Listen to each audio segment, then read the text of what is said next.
Hello there. In this video I am going to discuss about 3 different states of a logo. Case 1, how to turn separate layers from an image traced logo, which is in single layer but have subgroups and further object paths. Case 2, single layer logo have multi-sub layers. Case 3, to know how to turn a logo into multi-layers from a logo that have only a single layer. Watch the other video, link can be found in description. To achieve first 2 cases we can do this step. As you can see, this logo have ungrouped so many separate objects. First of all, we need to group different parts of logo. You can select the desired parts of logo by using Magic Wand tool or direct selection tools.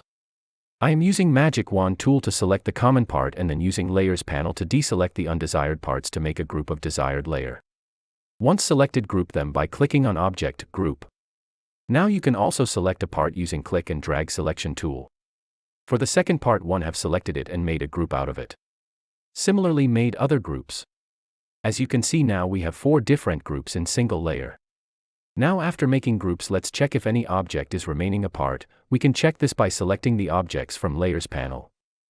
As you can see, some of these objects are not selected and we can now select them one by one and add them to their respective groups. Now after grouping them, we need to make separate layers out of each group.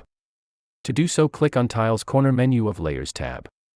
And select Release to Layers, Sequence. You can turn all of the groups into layers.